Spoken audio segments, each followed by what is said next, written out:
Hey guys, this is Vivek Kedia here, and this is the second part of the buyback of securities. As I said in the last video which I uploaded, that I would be next uploading the journal entry part. So here I am with the journal entry part. Let's get started. तो सबसे पहले हम लोग देखेंगे general entry, ठीक है ना। Buyback में जनरल एंट्री का सम्स आता है, चाहे सी एस हो, सी ए हो, सी एम ए हो, ठीक है ना, हर बीकॉम हो, हर जगह आता है। तो मैं आपको एक ट्रिक बताने वाला हूँ, ये ट्रिक काफ़ी लोग जानते हैं। सो आई वुड नॉट से it is a trick, but is a kind of trick, ठीक है ना। तो हम लोग ये ट्रिक समझने की कोशिश करेंगे। इसकी मदद से हम लोग क्या करेंगे, अपना जनरल एंट्री वगैरह को देखेंगे, ठीक है ना। तो मैं आपको बता रहा हूँ trick for passing general entries in quick time, चाहे वो बायबैक हो या फिर किसी के लिए भी हो, ये आपको काम करेगा, ठीक है ना, करना चाहिए मोस्ट स्टूडेंट्स को। तो प्री रिक्विजिट क्या है ना, ये ट्रिक अगर आप अपनाना चाहते हो, इसके लिए एक प्री रिक्विजिट है, मतलब आपको एक चीज़ पहले से ये होना चाहिए कि student must know which items are asset and which are liability. आपको पता होना चाहिए कि मैं जो यहाँ पे आइटम्स होंगे ना, जनरल एंट्री के जो आइटम्स होते हैं वो कौन से एसेट है और कौन से लायबिलिटी है। अगर आपको ये चीज़ पता है ना, तो फिर आप क्या कर सकते हो, ये वाला ट्रिक को अपना सकते हो। अगर आपको ये चीज़ नहीं क्लैरिटी है तो फिर आप अपने नॉर्मली जो आप गोल्डन रूल या फिर किसी भी ट्रिक से करते हो तो फिर आप उसको कंटिन्यू करो, ठीक है करके। लेकिन अगर आपको पता है कि कौन से आइटम्स एसेट है, कौन सा लायबिलिटीज है, तो फिर आप इस ट्रिक को बढ़िया से अपना सकते हो, ठीक है ना। तो ये ट्रिक क्या है, सबसे पहले आपको क्या करना है ना, अगर आप एग्जाम में भी दोगे तो वहाँ पे भी आप ट्रिक अपना सकते हो। आपको एक जगह से बैलेंस शीट बना लेना, ठीक है। पुराना फॉर्मेट में बैलेंस शीट हम लोग को पता है, लायबिलिटी यहाँ पे रहता है, अमाउंट रहता है, एसेट रहता है, अमाउंट रहता है, ठीक है ना। अब मैं आपको जल्दी जल्दी चीज़ बताने की कोशिश करता हूँ। आपको ये चीज़ बस याद रखना, लायबिलिटीज़ का जो कॉन्सेप्ट है ना, वो हमारे नॉर्मल जिंदगी जैसा होता है, ठीक है ना। ये जो लाइबिलिटीज़ का कॉन्सेप्ट होता है, ये हमारे क्या होता है, नॉर्मल ज़िंदगी जैसा होता है। अब नॉर्मल ज़िंदगी में आपका जो मान लो बैंक अकाउंट है या फिर यूपीआई अकाउंट है, जब भी आप बैंक अकाउंट को एसेट वाले बैंक अकाउंट से मत कंफ्यूज़ कर लेना। मैं आपको जस्ट एक एग्जांपल दे रहा हूँ, एक ट्रिक समझाने की कोशिश कर रहा हूँ, ठीक है ना। तो आपका जो बैंक अकाउंट है या फिर आपका जो यूपीआई अकाउंट है, जब भी उसमें क्या होता होगा ना, किसी तरीके का पैसा आता होगा तो आपको क्रेडिट दिखाता होगा। अगर आप अपना बैंक का पासबुक कभी अपडेट कराओगे या फिर अगर आप अपने मतलब किसी भी यूपीआई ऐप से कुछ भी देखोगे, तो जब भी पैसा आता है तो हम लोग क्या जनरली बोलते हैं, क्रेडिट हुआ है, मेरा सैलरी क्या हुआ है, क्रेडिट हुआ है। और अगर कोई चार्जेस होता है, ठीक है ना, तो हम लोग क्या बोलते हैं, डेबिट हुआ है, ठीक है ना, ऐसे करके बोलते हैं ना। पैसा आने को हम लोग नॉर्मल जिंदगी में क्या समझते हैं, लेमैन लैंग्वेज में, पैसा आया तो वो क्रेडिट हुआ होगा, ठीक है ना, और पैसा अगर गया होगा तो डेबिट हुआ होगा। तो आप याद रखना, लायबिलिटीज़ का जो कॉन्सेप्ट होता है ना, हमारी नॉर्मल जिंदगी जैसा ही होता है। तो यहाँ पे डेबिट का मतलब क्या होता है, यहाँ पे भी क्या होता है ना, डेबिट का मतलब होता है कम हो जाना, ठीक है ना। जैसे कि हमारी नॉर्मल जिंदगी में होता है, जब हमारे एटीएम से मान लो कोई पैसा कट जाता है, फिर हम लोग किसी भी तरीके का पैसा कटता है तो हम लोग को क्या होता है, डेबिट होता है। और पैसा जब आता है तो हम लोग बढ़ता है तो हम लोग क्या बोलते हैं, क्रेडिट, ठीक है ना। तो हमारी जिंदगी जैसा ही कुछ कुछ लायबिलिटीज़ का कॉन्सेप्ट है। तो जनरली में जब जब लायबिलिटीज़ का आपको एंट्री करना है ना, तब आप याद रखना हमारी नॉर्मल जिंदगी जैसा है ये। हमारा जब डेबिट कब होगा, जब हमारा कम रहा होगा, और क्रेडिट कब होगा, जब हमारा बढ़ रहा होगा। आप आज को समझ रहे हो ना। और एसेट जो है ऑब्वियसली इसका उल्टा होगा, ठीक है ना। लायबिलिटी के उल्टे साइड में एसेट है, तो आप एसेट क्या होगा, asset concept is opposite to liability. यहाँ पे उल्टा होगा, यहाँ पे क्या होगा, डेबिट होने से डेबिट, अगर आपका बढ़ रहा है बैलेंस या आपका चीज़ बढ़ रहा है, एसेट क्या हो रहा है, बढ़ रहा है, तो आप उसको डेबिट कर दोगे। और अगर आपका एसेट क्या हो रहा है, कम रहा है, तो आप क्रेडिट कर दोगे। ये आपकी जिंदगी से उल्टा चल रहा है, ठीक है ना। जनरली आपके बैंक में जब पैसा आता है तो वो क्या होता है, क्रेडिट होता है, मतलब पैसा जब बढ़ रहा है तो क्रेडिट। तो लायबिलिटीज आप देखो, ठीक है ना, ये इसका कॉन्सेप्ट क्या हो रहा है, सीधा सीधा चल रहा है। जिसको समझना है वो लोग समझ चुके होंगे, ठीक है ना। जो लोग फोकस करके सुन रहे हैं तो वो ऑब्वियसली, मैं हिंदी में बोल रहा हूँ तो सब समझ ही रहे होंगे, ठीक है ना। सिंपल सी लैंग्वेज में बात कर रहा हूँ। एसेट का कॉन्सेप्ट उल्टा है। एसेट क्या हो रहा है, जब बढ़ रहा है तो हम लोग उसको डेबिट करते हैं, और जब कमता है तो हम लोग उसको क्या कर देते हैं, तो हम लोग क्या कर देते हैं, क्रेडिट कर देते हैं, ठीक है ना। तो अब हम लोग आ जाते हैं जनरल एंट्रीज में। किस किस तरीके का जनरल एंट्री पूछा जा सकता है, मैं आपको सारा एग्जांपल के तौर पे दिखा देता हूँ। जनरल एंट्री पास करके नहीं दिखाऊंगा क्योंकि वो तो कोई मतलब रेलेवेंस रखता ही नहीं, जस्ट आपको अमाउंट फिट करना है। मैं आपको जनरल एंट्री सारा लॉजिकली समझा दूंगा कि कहाँ पे क्या एंट्री होगा और क्यों होगा वो एंट्री, ठीक है ना। तो हम लोग यहाँ देख लेते हैं जनरल एंट्रीज ऑफ बायबैक, ठीक है ना। सबसे पहला एंट्री जो होता है बायबैक में, आपको पूछा, जब ये पूछा जा सकता है, ये या फिर ये एक सवाल में रहेगा कि हम लोग इन्वेस्टमेंट को बेच रहे हैं या फिर एसेट को बेच रहे हैं ताकि हम लोग बायबैक कर सके, ठीक है। तो सेलिंग ऑफ एसेट इन्वेस्टमेंट, तो इसका क्या होगा, जनरल एंट्री। काफ़ी लोगों को 90% लोगों को एंट्री पता है, लेकिन क्योंकि ये इसी चैप्टर का हिस्सा है तो मैं इसको कराई दे रहा हूँ, ठीक है ना। तो ये लॉजिक को लेते हुए भी हम लोग चलेंगे, ठीक है। तो हम लोग देखेंगे सबसे पहले हम लोग क्या होगा। अब आप सोचो, अगर एसेट हम लोग बेचेंगे तो हम लोग को क्या होगा, हम लोग का एसेट, एसेट जो है, एसेट जो भी एसेट हम लोग बेच रहे हैं वो चला जाएगा, ठीक है ना। और हम लोग को क्या होगा, पैसा मिलने वाला है। अच्छा आप बताओ, तो इसमें कौन सा दो चीज़ इन्वॉल्व है, एक तो बैंक इन्वॉल्व है और एक हमारा एसेट इन्वॉल्व है। हम लोग जो एसेट बेचेंगे तो हम लोग को नकद रुपया मिलेगा ना, मतलब बैंक में पैसा मिलेगा ना, कैश थोड़ी मिलेगा, कोई बैंक में पैसा आएगा। तो बैंक भी हम लोग का एसेट होता है और एसेट तो हम लोग का एसेट है ही, ठीक है ना। तो दोनों यानी एसेट बैलेंस है, ठीक है। तो हम लोग को देखना है हम लोग का बैंक बैलेंस क्या हो रहा है। आप बताओ, तो हम लोग का बैंक बैलेंस क्या हो रहा है, बढ़ने वाला है। जब हम लोग एसेट बेचेंगे तो हम लोग का बैंक बैलेंस क्या होगा, बढ़ जाएगा। और एसेट भी हम लोग का एसेट है और एसेट क्या होगा, कम जाएगा। तो हम लोग देख लिए, एसेट जब कमता है तब क्या होता है, क्रेडिट होता है, और एसेट जब बढ़ता है यानी क्या होता है, वो डेबिट होता है। तो हम लोग का बैंक जो एसेट है, बैंक जो हम लोग का एसेट साइड में आता है ना, तो बैंक जब हम लोग का बढ़ रहा है तो हम लोग उसको क्या करने वाले, सीधा डेबिट करने वाले, ठीक है ना। और हम लोग पहले आपकी प्रॉफिट एंड लॉस को ध्यान मत दो, फिर हम लोग का जो इन्वेस्टमेंट अकाउंट है फिर एसेट है, दोनों ही एसेट होता है, एसेट साइड में दिखाया जाता है। और ये क्या हो रहा है, कम रहा है, तो हम लोग क्या करने वाले, इसको क्या करने वाले, क्रेडिट करने, यानी bank account debit to investment या अकाउंट या फिर एसेट अकाउंट क्रेडिट, ठीक है। आप समझ गए। अब हम लोग देख लेते हैं प्रॉफिट एंड लॉस, ठीक है। अब एसेट है, इन्वेस्टमेंट बेस्ड हो तो आपको प्रॉफिट भी हो सकता है, लॉस भी हो सकता है, ठीक है ना। अगर आप अब समझो प्रॉफिट एंड लॉस किस तरीके का अकाउंट होता है, प्रॉफिट एंड लॉस का एसेट पे साइड पे दिखाया जाता है कि लायबिलिटी साइड पे दिखाया जाता है। प्रॉफिट एंड लॉस हमेशा लायबिलिटी साइड पे दिखाया जाता है, ठीक है ना, रिजर्व्स के अंदर आता है। तो लायबिलिटी हम जैसा आपके बता चुके हैं नॉर्मल जिंदगी जैसा होता है, अगर आपको बढ़ रहा है तो आपको क्रेडिट करना है, कम रहा है तो आपको डेबिट करना है। अगर आप सोचो एसेट को हम लोग प्रॉफिट में बेचे होंगे तो हम लोग का प्रॉफिट एंड लॉस अकाउंट क्या होने वाला है, बढ़ने वाला है, बढ़ने वाला है प्रॉफिट एंड लॉस अकाउंट, ठीक है ना। अगर हम लोग एक एसेट को अगर प्रॉफिट में बेचेंगे तो हमारा प्रॉफिट एंड लॉस बढ़ेगा कि कमेगा, ये तो काफी सिंपल सा चीज है कि वो बढ़ने वाला है, ठीक है, बढ़ने वाला है। तो हम लोग क्या करेंगे यहाँ पे हम लोग कर देंगे इसको क्रेडिट कर देंगे, ठीक है। देखो गेन, तो जब हम लोग का गेन होगा तो ऑब्वियसली क्रेडिट होगा क्योंकि profit and loss is a liability, okay, ये लायबिलिटी होता है, ठीक है ना। और प्रॉफिट एंड लॉस हम लोग क्या कर देंगे, डेबिट कर देंगे जब हम लोग को क्या होगा, लॉस होगा। अब हम लोग एसेट बेचेंगे वो तो सवाल के ऊपर डिपेंड करता है, किसी समय लॉस भी हो सकता है, किसी समय प्रॉफिट भी हो सकता है। तो आपको लॉजिक थोड़ा थोड़ा समझ गया होगा, ठीक है ना। तो हम लोग का ये पहला एंट्री हो गया, पहले तरीके का एंट्री इस तरीके का इन्वॉल्व रहता है बायबैक में। दूसरा एंट्री क्या आता है, इशू ऑफ प्रेफरेंशियल इशू किए हैं, ऐसा भी एंट्री आता है, ठीक है ना, जो जनरल एंट्री। तो इसमें हम बायबैक में तो हम लोग देख लेंगे, यहाँ पे आपको 2 एंट्री मारना पड़ेगा, ठीक है। जब भी आपको प्रेफरेंस शेयर का आएगा ना तो आपको 2 एंट्री पास करना पड़ेगा, ठीक है। तो हम लोग देख लेंगे यहाँ पे, तो हम लोग यहाँ देखेंगे जब प्रेफरेंस शेयर हम लोग इशू करेंगे तो हम लोग को क्या होने वाला है आप बताओ। जब हम लोग प्रेफरेंस शेयर इशू करेंगे तो हम लोग को पैसा मिलेगा, ठीक है ना। और हम लोग का क्या होगा, प्रेफरेंस शेयर कैपिटल क्या होगा, क्रिएट होगा, ठीक है। और हम लोग जानते हैं जब हम लोग का एसेट क्या होता है, बढ़ता है, तो हम लोग क्या करते हैं, डेबिट करते हैं। और प्रेफरेंस शेयर कैपिटल क्या है, मेरा लायबिलिटी है। अच्छा, तो हमारा लायबिलिटी यहाँ पे क्या होने वाला है, बढ़ने वाला है। प्रेफरेंस शेयर कैपिटल आ रहा है ना, क्रेडिट हो रहा है, तो हम लोग इसको क्या करेंगे, बढ़ाएंगे। तो सिंपल सा एंट्री होना चाहिए, bank account debit to preferential capital account, ठीक है। लेकिन अगर आप इशू ऑफ शेयर किए हो चैप्टर तो वहाँ पे तो पता ही होगा, ऐसा हम लोग एक fictitious अकाउंट बनाते हैं, प्रेफरेंशियल एप्लीकेशन अकाउंट, फिर उसको यहाँ पे पहले क्रेडिट करते हैं, फिर उसको यहाँ पे डेबिट करते हैं, तो ये दोनों सेट ऑफ हो जाता है। तो नेट एंट्री क्या पास होता है, bank account debit to preferential capital account. ये मैं आपको क्या ही बताऊंगा, इशू ऑफ शेयर में है तो भी मैं इसके पीछे आपको ये चीज़ आपको ट्रिक सिखाने की कोशिश कर रहा हूँ, ठीक है ना। तो बैंक अकाउंट हम लोग का यहाँ पे डेबिट क्यों हुआ, क्योंकि हम लोग को पैसा आ रहा है, ठीक है ना। और हम लोग का प्रेफरेंशियल कैपिटल क्रेडिट क्यों होगा, क्योंकि लायबिलिटी है, और लायबिलिटी जब जब बढ़ता है तो हम लोग का क्या होता है,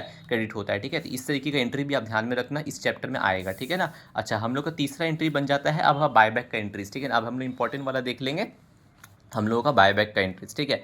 तो बायबैक के एंट्रीज की अगर बात करें तो बायबैक में जो है, बायबैक में पहला एंट्री क्या बन सकता है, पहला एंट्री जो आपको पास करना पड़ेगा, जो मेन बायबैक का एंट्री रहेगा। हम लोग का बायबैक जब होगा तो हम लोग इक्विटी शेयर कैपिटल क्या है, एक तरीके का लायबिलिटी है। बायबैक होगा तो इक्विटी शेयर कैपिटल कैंसिल होने वाला है, तो ऑब्वियसली क्या होगा, हम लोग कमने वाला है, तो हम लोग उसको डेबिट करेंगे, ठीक है। आपको समझ में आ गया। और इक्विटी शेयर होल्डर्स हम लोग के क्या होता है आप बताइए। तो इक्विटी शेयर होल्डर्स से हम लोग की लायबिलिटी है ना, हम लोग को उनको चुकाना है कि एसेट है। इक्विटी शेयर होल्डर्स भी हम लोग की लायबिलिटी है, तो हम लोग का एक बार उनका लायबिलिटी क्या हो गया, बढ़ गया। हमारा लायबिलिटी क्या हो रहा है यहाँ पे, बढ़ जा रहा है। हमारा लायबिलिटी क्या हो रहा है, बढ़ जा रहा है, क्योंकि हम लोग को उन लोगों को पैसा चुकाना है, एक सर पे एक लायबिलिटी आ गया, तो हम लोग इसको क्या कर देते हैं, क्रेडिट कर देते हैं, ठीक है ना। और यहाँ पे प्रीमियम ऑन बायबैक क्यों है, अब प्रीमियम ऑन बायबैक हम लोग का क्या है, लायबिलिटी अकाउंट। आप जानते हो प्रीमियम अकाउंट क्या है, हम लोग का प्रीमियम क्या है, बायबैक होता है। प्रीमियम जो मतलब हो गया फ्री रिजर्व सिक्योरिटी, हम लोग का कहाँ लायबिलिटीज में दिखाते हैं। हम लोग का लायबिलिटी कमने नहीं वाला है, क्योंकि अगर हम लोग 10 रुपये का फेस वैल्यू का शेयर 12 रुपये में बायबैक कर रहे हैं, यानी 2 रुपये हम लोग को क्या करना पड़ेगा, देना पड़ेगा ना फ्री रिजर्व से अपने। तो हम लोग का लायबिलिटी है, होता है प्रीमियम ऑन बायबैक लायबिलिटी होता है, ये भी हम लोग को कमने वाले, इसलिए इसको भी हम लोग क्या करेंगे, डेबिट बैलेंस दिखाएंगे। यहाँ पे आप सीधा फ्री रिजर्व सिक्योरिटी पे हम लिख के भी पास कर सकते हो एंट्री, जो कि समझने वाले समझ गए होंगे। लेकिन हम लोग यहाँ पे एक बार ये प्रीमियम दिखाते हैं, उसके बाद हम लोग यहाँ पे क्या कर देते हैं, सेट ऑफ करते हैं इस तरह से, सेम एज ये कि एक fictitious अकाउंट बना के इसको सेट ऑफ कर दिया जाता है, ठीक है ना। हम लोग को धीरे धीरे देखेंगे। सबसे पहले आप ये वाला एंट्री समझ गए होंगे। दूसरा एंट्री अब हम लोग को ये पास करना होता है, इक्विटी शेयर होल्डर को जो हम लोग लायबिलिटी को बढ़ाए थे, अब हम लोग ये लोग तो इसको तो पहले इस एंट्री में हम लोग क्या किए, ड्यू किए हैं, ठीक है ना, ड्यू किए। अब इसमें इस एंट्री में हम लोग क्या करेंगे, इसको एक्चुअल पेमेंट करेंगे, ठीक है। क्या करेंगे हम लोग इस एंट्री में, क्या करेंगे, इसको एक्चुअल पेमेंट करेंगे, ठीक है। तो एक्चुअल पेमेंट करने के लिए हम लोग इक्विटी शेयर होल्डर्स हम लोग जानते हैं लायबिलिटी, अब हम लोग का लायबिलिटी कमने वाला है। अब लायबिलिटी कैसे कमने वाला है, पहले इसको हम लोग यहाँ पे ड्यू किए, बढ़ाएं लायबिलिटी, अब लायबिलिटी कमाएंगे क्योंकि हम लोग को पैसा चुकाना पड़ेगा ना, इक्विटी शेयर होल्डर तो पैसा मांगेंगे। तो इक्विटी शेयर होल्डर हम लोग क्या है, लायबिलिटी है, हम लोग का लायबिलिटी अब कमने वाला है, क्योंकि वी आर पेइंग देम, तो हम लोग यहाँ डेबिट हो गया। अब बैंक अकाउंट हम लोग यहाँ पे क्रेडिट क्यों हुआ, क्योंकि हम लोग का बैंक का बैलेंस गिरने वाला है। हम लोग जानते हैं जब भी बैंक का बैलेंस गिरेगा तो हम लोग यहाँ पे, क्योंकि बैंक एसेट होता है, तो यहाँ पे क्या होगा, क्रेडिट हो जाएगा, ठीक है ना। तो यहाँ पे हम लोग का क्या हो गया, बैंक अकाउंट क्या हो गया, यहाँ पे क्रेडिट हो गया, ठीक है ना। अच्छा, थर्ड एंट्री हम लोग देख लेंगे, जो कि हमें बोला ना आपको कि हम लोग जो यहाँ पे करते हैं ट्रांसफर प्रीमियम ऑन बायबैक, इस पर आप ध्यान मत दो, ठीक है ना। तो हम लोग प्रीमियम ऑन बायबैक जो था यहाँ पे, ठीक है, तो ये वाला हम लोग 50 डेज अकाउंट क्या कर देंगे, सेट ऑफ कर देंगे। फ्री रिजर्व अकाउंट से हम लोग यहाँ क्या कर देंगे, इसको ट्रांसफर कर देंगे, ठीक है ना। और फोर्थ एंट्री हम लोग का क्या होगा, हम लोग अब CRR में ट्रांसफर करना पड़ेगा। ये भी लायबिलिटी है, ये भी लायबिलिटी है, ठीक है ना। लायबिलिटी कौन सा बढ़ने वाला है आप बताओ, तो हम लोग का CRR बढ़ने वाला है, क्योंकि CRR में पैसा आएगा। हम लोग जानते हैं जब जो चीज़ बढ़ेगा उसको हम लोग क्रेडिट करेंगे, तो ये भी एक तरीके का लायबिलिटी ही है, लायबिलिटी साइड पर दिखाया जाता है। और ये यहाँ पे क्या होने वाला है, कमने वाला है, क्योंकि इसमें से इसमें में ट्रांसफर होता है, और डेबिट कब होता है जब हम लोग का लायबिलिटी क्या होता है, कमने वाला होता है। तो ये भी आपको सर में चला गया होगा। आप इस सबको एक बार थोड़ा सा रटने का कोशिश करना विथ लॉजिक, तो आपको क्या होगा, एग्जाम में 5 से 6 मिनट में आप पूरा क्या कर लोगे, जनरल एंट्री का सम बना लोगे। 5-5, 6-6 मार्क्स का सम्स आता है जनरल एंट्री का, वो ऐसा हलवा चीज़ के ऊपर। तो आप लोगों को कोशिश करना है, इसमें तो आपको मार्क्स जाने देना ही नहीं है। इसमें मैंने कहीं भी वो नहीं लिखा है, इसका जो होता है ना, क्या बोलते हैं नीचे में जो लिखते हैं, याद नहीं आ रहा है मेरे को अनफॉर्चुनेटली। तो वो तो आप लोगों को क्या लिखना है, नरेशन। हाँ जी बिल्कुल, नरेशन तो आपको लिखना ही पड़ेगा। नरेशन मैं लिख के नहीं दिया, वो आप लोग लिखोगे, ठीक है ना। तो आप लोग ऑब्वियसली मैं उम्मीद करता हूँ 11 12 वगैरह किए ही हो, तो वहाँ पे आप लोग पढ़ के आए हो, कोई दिक्कत वाली बात इसमें नहीं है। नरेशन आप लोग को लिखते हुए चलना है जनरल एंट्रीज में, वरना you don't expect any marks. Okay, तो हम लोग अब देख लेते हैं चौथा एंट्री। चौथा मतलब ये हम लोग तीसरा देखे थे ना, बायबैक हम लोग का क्या था, तीसरा था। अब हम लोग चौथा वाला देखेंगे जो कि हम लोग का है बोनस एंट्री। अब बोनस शेयर का भी कभी कभी एंट्री बायबैक में लोग ठूस देता है, क्योंकि हम लोग का यहाँ पे CRR हुआ है, क्रिएट हुआ है। CRR का केवल एक ही पर्पज़ होता है, बोनस शेयर इशू करना, ठीक है। तो CRR अब हम लोग बोनस शेयर जब देंगे तो हम लोग का CRR क्योंकि लाइबिलिटी है, हम लोग का ये लाइबिलिटी कमने वाला है, तो हम लोग इसको क्या करेंगे, ऑब्वियसली डेबिट करने वाला है, ठीक है ना। हम लोग का बोनस टू शेयर होल्डर, अब वो ये हम लोग क्या है, ये भी हम लोग के लिए एक लाइबिलिटी है। ये लाइबिलिटी क्या हो रहा है, बढ़ रहा है। तो हम लोग ये लाइबिलिटी जब बढ़ता है तो हम लोग क्या करते हैं, इसको क्रेडिट करते हैं। इसलिए यहाँ पे इसको हम लोग क्या कर दिए, क्रेडिट कर दिए। अगर कोई CRR से केवल बोनस नहीं दिया जा रहा है तो कोई और भी अकाउंट हम लोग को क्या करना पड़ेगा, डेबिट करना पड़ेगा ना। तो इसलिए हम लोग क्या कर दिए, वो भी मैं लिख दिया, any other free reserve account. पहला प्रेफरेंस जो होता है ना बोनस में, आप ये चीज़ याद रखना, पहला प्रेफरेंस जो है वो हम लोग CRR को ही देते हैं, क्योंकि बेचारा CRR का एक ही पर्पज़ है, आपका बोनस शेयर इशू करना। उसमें भी अगर आप इसको पहले प्रेफरेंस दे दोगे तो फिर इसको क्या हम लोग केवल सजाने के लिए थोड़ी ना रखे हैं। तो इसलिए हम लोग पहले क्या करेंगे, बोनस शेयर के लिए हम लोग इसको पहले लिखेंगे। जब ये एग्जॉस्ट हो जाएगा और बचा हुआ तो हम लोग फ्री रिजर्व का क्या कर सकते हैं, इस्तेमाल कर सकते हैं। यहाँ पे हम लोग लाइबिलिटी को बढ़ा दिए, ड्यू हुआ, यहाँ पे इनको क्या हो गया, ड्यू हो गया। तो हम लोग का लाइबिलिटी का बढ़ा, ठीक है ना, लाइबिलिटी क्या हो रहा है, यहाँ पे बढ़ रहा है, और इसको हम लोग क्या कर देंगे, पे कर देंगे। हम लोग जानते हैं जब लाइबिलिटी कमता है, अब कितने बार आपको मैं बता चुका, बच्चों वाला चीज़ है, लोग इसमें स्कोर नहीं कर पा रहे क्योंकि उनका बेसिक्स ही क्लियर नहीं है। तो यहाँ पे लोग लॉजिक के साथ समझ रहे हैं। और यहाँ पे क्या है, डेबिट करने से क्या होता है, हम लोग जानते हैं, नॉर्मल लाइफ वाला कॉन्सेप्ट याद रखना, डेबिट मतलब कमेगा। हम लोग का लाइबिलिटी बढ़ा, अब हम लोग को लाइबिलिटी को कमाना है, क्योंकि हम लोग को ये लोग को शेयर्स देना है, बोनस शेयर देना है, ठीक है ना। और इक्विटी शेयर कैपिटल क्यों क्रेडिट हो गया, equity share being a liability, जब ये बढ़ता है तो हम लोग को बढ़ाना पड़ता है। तो इक्विटी शेयर कैपिटल हम लोग को अब आ रहा है, जैसे हम लोग यहाँ पे इक्विटी शेयर कैपिटल कैंसिल कर रहे थे बायबैक करते वक्त, तो इसको हम लोग डेबिट किए, तब हम लोग का इक्विटी शेयर कैपिटल क्रिएट होने वाला है। तो आप समझ रहे हो किस तरह से हम लोग जब इस CR को करने का फायदा क्या होता है। जैसे मैंने आपको पहले वाले वीडियो में बताया, CR करने का फायदा ही है, ये घूम फिर के क्या हो गया, इक्विटी शेयर कैपिटल लास्ट में क्या होगा, क्रिएट हो गया। ये दिन तो एक ना एक दिन आना ही है।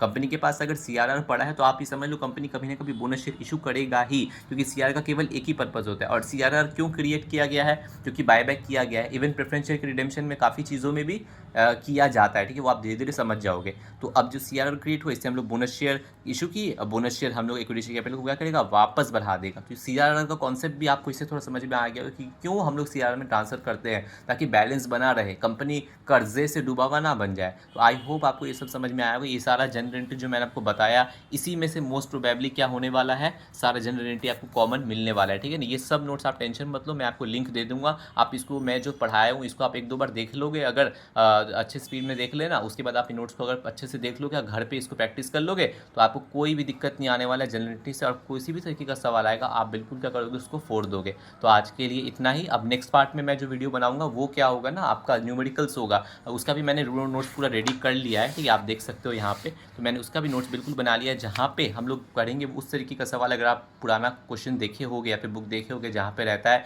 कि how many shares can company buy back, वो उस तरीके के जो सवाल होते हैं ना, how many shares company can buy back, price वगैरह, वो सब जो न्यूमेरिकल्स आते हैं जो कि काफ़ी कॉमन है, ठीक है, हम लोग वो सब पूरा करेंगे, फोड़ेंगे बहुत ही अच्छे, बहुत ही लॉजिकल तरीके से। तो वो वाले वीडियो भी आप देख लेना। तो आपका ये 3 वीडियो में, जो पहला डाला मैंने, ये दूसरा जनरल एंट्री, तीसरा वो न्यूमेरिकल्स वाला, ये 3 वीडियो में आपका पूरा काम हो जाएगा, ठीक है ना। और अगर आप CMSL वाले हो, CS प्रोफेशनल में CMSL पेपर है, या फिर अगर आपको बहुत डीप है, आपके सिलेबस के ऊपर डिपेंड करता है यार एक्चुअल में, तो फिर आप, मैं एक और वीडियो डालूंगा, ठीक है, उसमें और भी एडिशनल टॉपिक्स रहेगा, ठीक है, इधर उधर का और भी बायबैक का जो भी क्रूशियल चीज़ें हैं वो सब रहेगा, ठीक है। अगर कोई BCom वाला है तो उसको ये 3 वीडियो देखने से हो जाएगा, CA इंटर वाले को भी ये 3 वीडियो देखने से हो जाएगा। आप अपने सिलेबस को रिव्यू कर लेना और अकॉर्डिंगली क्या करना आप देख लेना, ठीक है। पहला वाला वीडियो में मैंने 68, 69, 70 कवर करवा दिया, ठीक है। उसके बाद मैंने यहाँ पे जनरल एंट्री करा दिया। तीसरे वीडियो में जो अभी आने वाला है उसमें मैं आपको न्यूमेरिकल करवा दूंगा। मैं एक ही चीज़ को रिपीट कर रहा हूँ, आई नो, बट आपको क्लैरिटी देना चाहता हूँ। और लास्ट वाली वीडियो में मैं कुछ एक्स्ट्रा टॉपिक्स रहेगा तो बायबैक का वो भी करवा दूंगा। तो 4 वीडियो में आपका पूरा बायबैक क्या हो जा रहा है, यहाँ पे किल हो जा रहा है।